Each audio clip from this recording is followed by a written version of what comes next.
मित्र नमस्कार, म तपाईको मित्र गुराश बन happy life education private limited को प्रोपाउन्डर। ह्यापी लाइफ एजुकेसन प्राइभेट लिमिटेडले विभिन्न प्रकारको मोटिभेसन, वुमन इम्पावरमेन्ट ट्रेनिङ, विभिन्न प्रकारको पोजिटिभ थिङ्किङसँग रिलेटेड कार्यक्रमहरू, कसरी जीवनमा खुसी बस्न सकिन्छ त्यति मात्र होइन, पर्सनल काउन्सिलिङ र मास काउन्सिलिङ कार्यक्रम, मास ट्रान्सफर्मेसन प्रोग्रामहरू चलाइरहेको छ। तपाईँ हामीसँग व्हाट्सएपको माध्यमबाट, मेसेन्जरको माध्यमबाट, तपाईँ टाढा भए नि, तपाईँ देशमा भए नि, विदेशमा भए नि, हाम्रो संस्थाको विभिन्न प्रकारको सेसनहरू तपाईँ लिन सक्नुहुन्छ। आदरणीय मित्रहरू, हामी अहिले हाम्रो आदरणीय मित्रहरू 2082 सालको अन्तिम 5 महिनामा हामी छौँ। यो अन्तिम 5 महिनामा हामी आफ्नो जीवनलाई कसरी ट्रान्सफर्म गर्न सक्छौँ, हामी आफ्नो जीवनलाई कसरी रूपान्तरण गर्न सक्छौँ, यिनै 5 महिनाको बेस्ट सदुपयोग गरेर तपाईँ आफ्नो ओल्ड भर्सनलाई कसरी किल गर्न सक्नुहुन्छ र नयाँ तपाईँ जन्मिन सक्नुहुन्छ, यिनै विषयवस्तु तपाईसँग पस्किनको लागि उपस्थित भएकी छु। मित्रहरू, 2082 सालका बितेका दिनहरूलाई आजैबाट बिर्सिनुहोस्।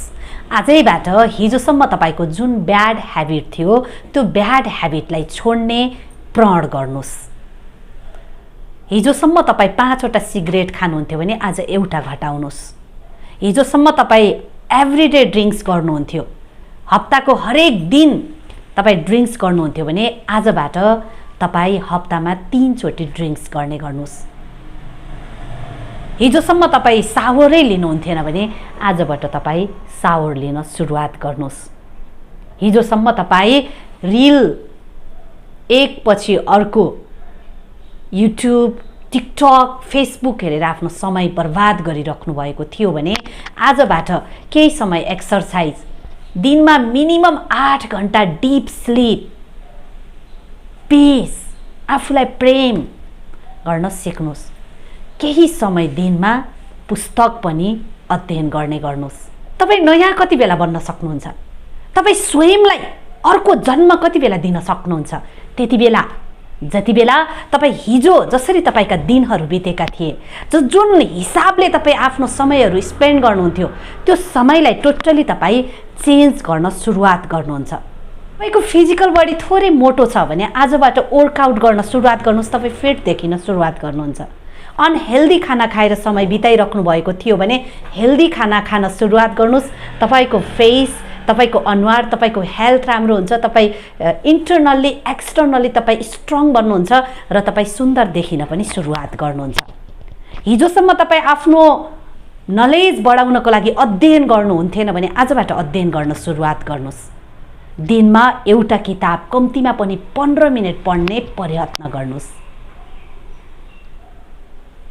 एभ्री टाइम युट्युबमा, फेसबुकमा रिल हेरेर बितिरहेको छ, नलेजेबल होइन, ननसेन्स भने आजबाट तपाईँ पोडकास्टहरू सुन्न थाल्नुहोस्। नलेज दिने खालको पोडकास्टहरू, स्पिरिचुअल पोडकास्टहरू, योगी महात्माहरूको पोडकास्टहरू, त्यसले तपाईँको नलेज बढाउँछ।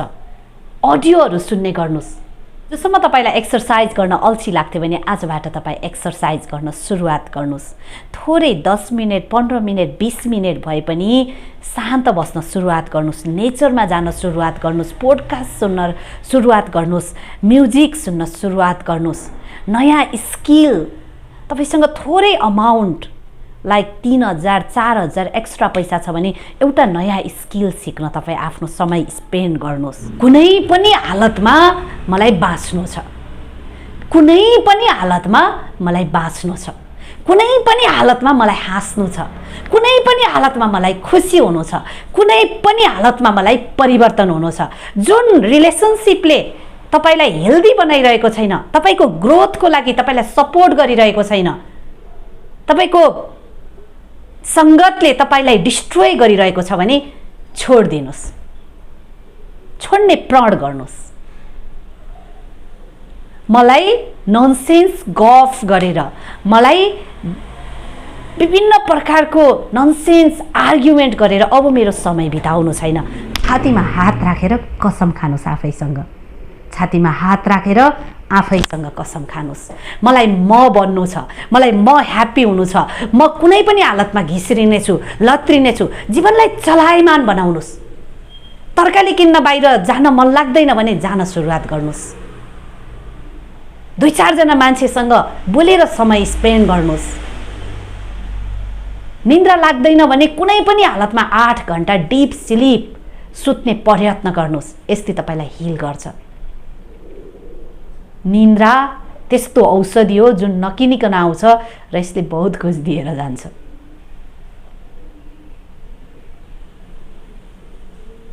फिजिकल हेल्दी छैन र तपाईँ यसैलाई चिन्ता मानेर बसिरहनु भएको छ नि, यसलाई हेल्दी बनाउनको लागि मैले के गर्न सक्छु?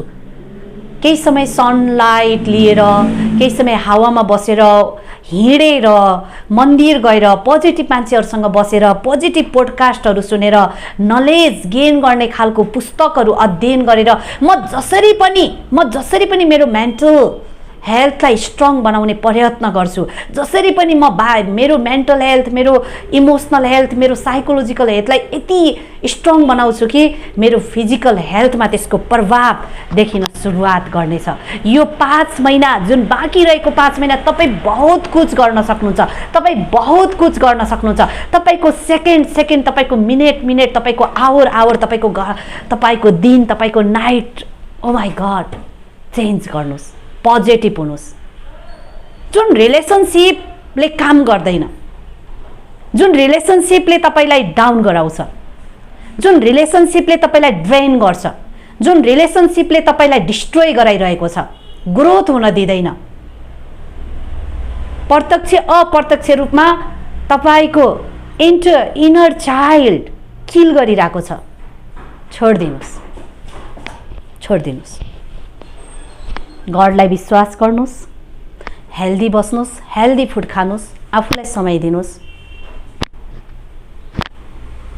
हिजोको म र आजको म र भोलिको ममा यो समाजले पक्कै रूपान्तरण देख्नेछ।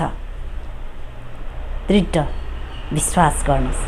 सालको अन्तिम 5 महिनालाई तपाईँ यसरी सिँगार्नुस्।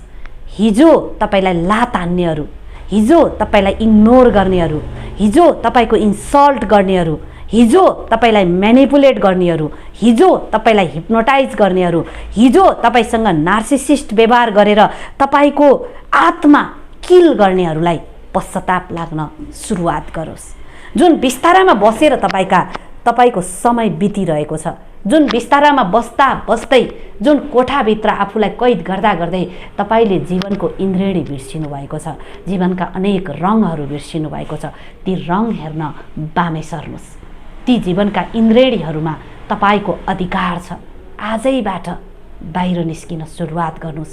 इनफ, यो बिस्तारा इनफ। यो मोबाइलमा, टिकटकमा, युट्युबमा अर्काले बनाइदिएर राखिदिएको रिल इनफ।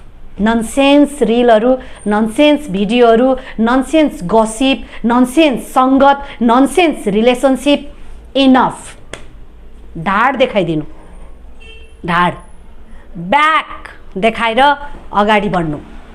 यो त्यही समाज हो जुन समाजले तपाईले राम्रो गरे पनि तपाईको खुट्टा तान्ने प्रयत्न गर्नेछ।